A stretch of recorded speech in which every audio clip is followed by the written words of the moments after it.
When you see this video, you may have many questions. Where did this take place? What is the noise? Where did it come from? Who made that noise? This could be anything, from an animal to even a creature some may deem mythical. According to an article detailing this account found on the Guardian website, this took place in the woods near Ontario. Among Canadians, many thought this was Bigfoot or the Wendigo. The family experiencing this said, "We could hear it moving. It sounded kind of heavy, but my wife, she got scared, picked up our grandson, and started walking fast towards the vehicle." This incident has lots of mystery behind it, but it prompted relevance in many monsters, bringing light to one specifically, the Wendigo. The Wendigo is a beast often found in North America, specifically in the Great Lakes region and in Canada. It is often claimed as a cannibalistic monster that transformed from a human due to long cold winters isolating individuals, making them depressed, hungry, and resorting to cannibalism. While originating as a cautionary tale, scientific, historic, and cultural evidence suggests that the nature behind the Wendigo is very real and could very well exist. While you may not see it, you can never be too sure it isn't roaming in the woods near you.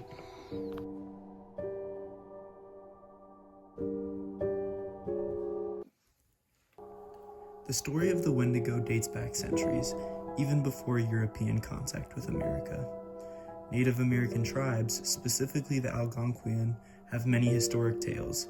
It was said that during the harsh winters, people in the tribe who turned to cannibalism were possessed by a spirit that turns the person into a human-like monster that represents the greed and evil behind cannibalism. One Native American account describes the Wendigo as a gaunt skeleton recently disinterred from the grave. What lips it had were tattered and bloody, and its body was unclean and suffering from separations of the flesh, giving off a strange and eerie odor of decay and decomposition. As time continued, strange incidents continued to occur revolving around the Wendigo. A notable incident is the 1800 Swift Runner case, which saw a man eat his entire family and blame it on Wendigo spirits possessing him. While nothing can be proven, this case raised caution and continued to prove there may be something to the story of the Wendigo. Jumping to the 1900s, we can see the Jack Fitter case. In 1907, the Northwest Mountain Police arrested Jack and his brother Joseph Fiddler for the alleged murder of a woman believed to have turned Wendigo. After the arrest, Jack claimed to have stopped 14 Wendigos, but when taken to trial, he killed himself. The mystery behind this so-called mythical creature has continued to bleed into modern-day society. In current times, different perceptions of the monster have grown, whether being the original creature in media like Until Dawn, or a new imagined ravenous beast version of the monster in fake accounts and many images on social platforms. This newer depiction of the ancient creature has raised much debate. In addition to inaccurate imagery, popular depictions of the Wendigo as a ravenous animal have also displaced the original emphasis that indigenous people placed on the Wendigo as a lesson on human greed. These narratives also fail to acknowledge that the Wendigo and the indigenous cultures that imagined it have evolved over time, as have indigenous peoples' cultural practices. This new depiction of the Wendigo is obviously fake, from it being made after the original stories and being even more unrealistic than the original. But why? Could this be a coping mechanism to distract people from reality? That the original native stories of the Wendigo aren't just stories, and that the realistic cannibalistic monster is roaming near us, near you?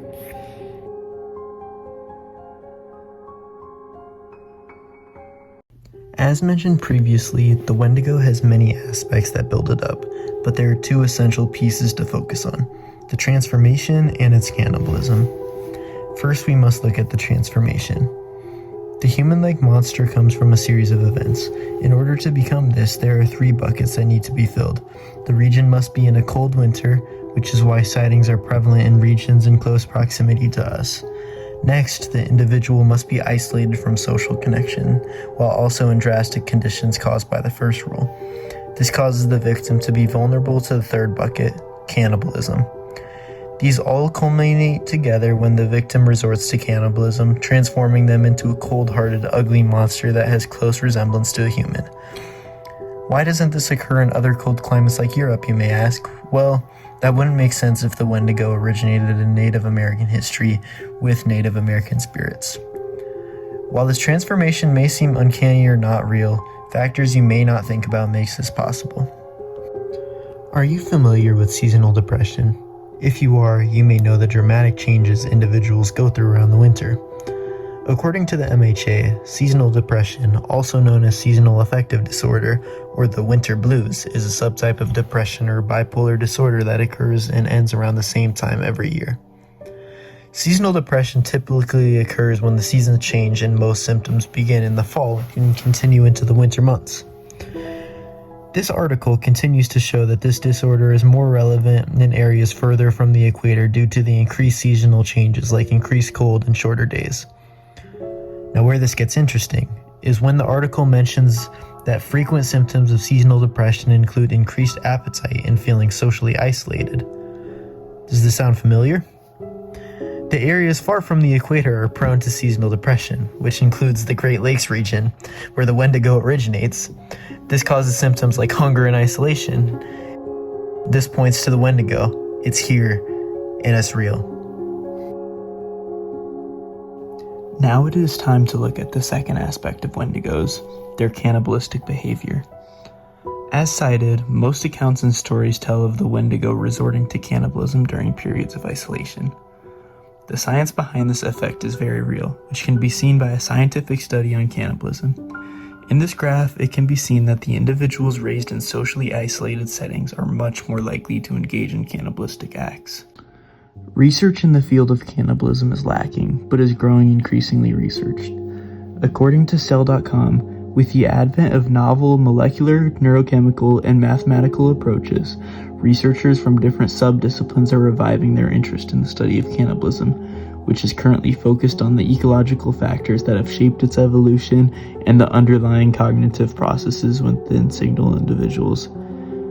This shows that cannibalism is being studied, and some research even points to the Wendigo cannibalism as scientifically just. So, what research is there to tell us the Wendigo's cannibalism is not real?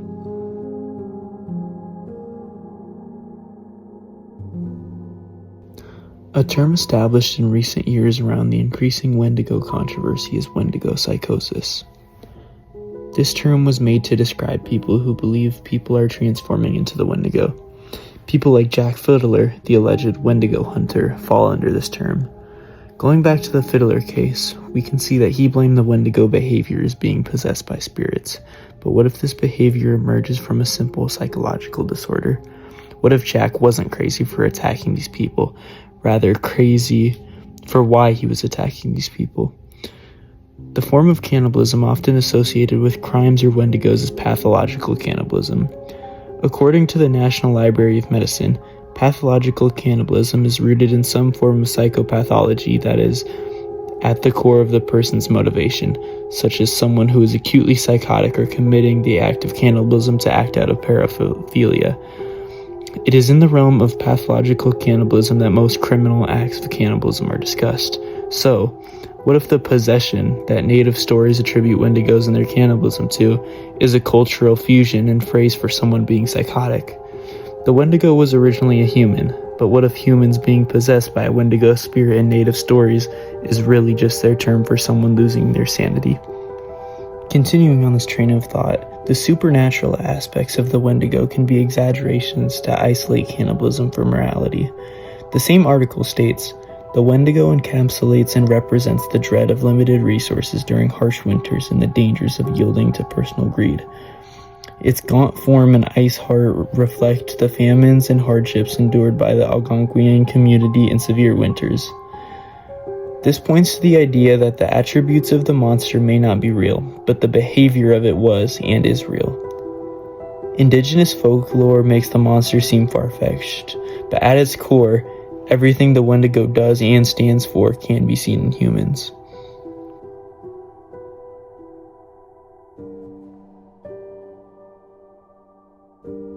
Overall, these different aspects of the Wendigo through history, culture, and science prove its existence. The original story of the Wendigo was a warning against cannibalism. However, as time continued, the original story and lesson was distorted by American culture, which distracted people from the harsh reality of cannibalism among humans and acted as a coping mechanism to ignore the bad parts of society. Indigenous stories of the original Wendigo cite it as a possessed human, but what if it was meant to symbolize the loss of sanity during harsh conditions? The science involved with cannibalism aligns with the stories of the Wendigo, proving that it is not just a far-fetched tale, rather a thought-out depiction of human insanity through isolation and lack of resources, and its implications. The origin of the tale being in the Great Lakes region makes sense as it connects to Algonquian history and is also an area which has harsh winters that often result in isolation and hunger, the key attributes that form a Wendigo. In conclusion, the Wendigo is real because science, history, and culture prove that the traits and symbolism shown through the Wendigo are and have been found in humans for centuries.